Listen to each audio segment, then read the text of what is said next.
Ladies and gentlemen, today mayamda aina khwaidigi nuwaizaba ko ai punsida aina si offer na huju khoi Manipur da kana business ma da haidi offer discount adu da mayam happy na sidagi akhoina kamai change to no ko haidi offer p na mayam na pinari ba boring offer mayam je pinada 20% discount 10% discount adagi buy one get one si mayam je khoi lo ina maktar laiba. Are you excited? See high matam da. Wait, can I make excited? 50% discount, 80% discount. I don't know wang na pi ba neba.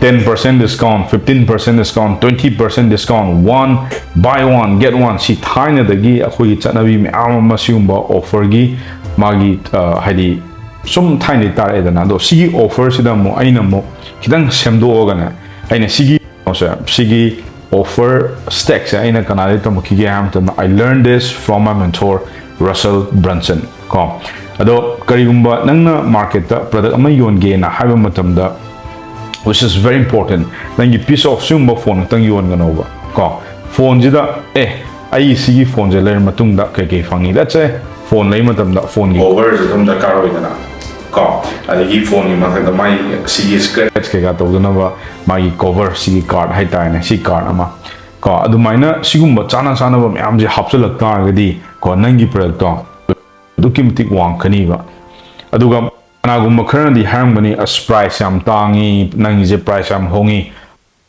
as a marketers ko.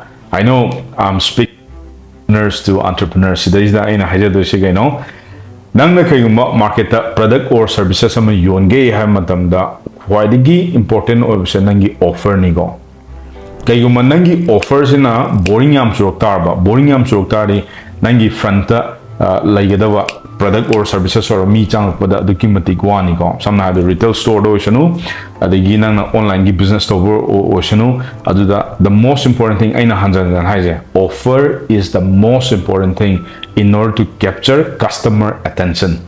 No ji Amazon do zik 50% already discount or big sales bonus aduda da mayam chenai do kay no moju marketing tactics am sinari neighbor cost. At the same time, Huzik Manipur the whole business owner offer hapu matam da hoi tiny digi chana about 10%, 20%.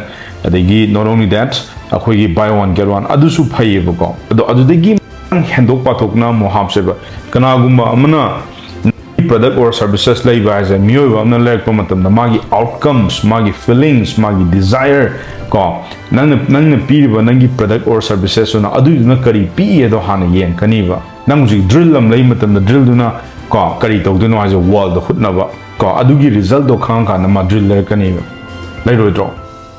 So the question is nangi any product ama yon sonova yo liba product to gi magi offer hapok matam da asai outcomes to nangi asai product or services na piriba my outcomes to adu mo na happy over adu itardi customer do aduki matik hana pamji do I'm excited or ni nangi product. Let's say phone am yon matam da mai sign jo high na cover am hapchalo mai si hapo headphone ga nang hap jo ado nang mon ju profit oina ba adu price wang ba amana nem thalak se ba ko si yare dana aduga sigumba production Manipur di yam kan tong de Manipur tong ri sina ga no pot am yon matam da discount to ge 20% discount to ge adu main tar khoi lo shaleba adugi mot ani the first nangi product ma yolo ko yoli du da nang minimum da na offer je manga mu hapo ba ko agadi mayam na mai di price wang jata jo so na kan offer am happy ni.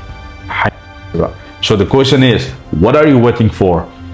Don't create your product kadang create to na taba offers habsu yam na hayoba mapan de unique tholoke hain taragadi nangi offers ngasi degi ko somda kari hape ai clients matungda ko mana phangado magi outcomes magi results magi feeling disa si site da nang na hapa haita gadi you'll be ko do ma'am asidagi offer pasana sabatam biro in any business. This is the very important topic. So ma'am asigi offer section hena khangning targadi go hoi academy manungda ma'am sangbiro adugai pasana amoi aingon de chotto ai muktakcha geba aduga noina khoigi kano sida specially premium program lay 60 days silence na mayam si yauzaning ta di mayam yaubiro ko khoi angam ba mateng pangjar ga mayam simak join to bro khoi reach out to be makha da link hapcham ge ko aduga sombu ai phasana ai train to ge for the next 60 days. So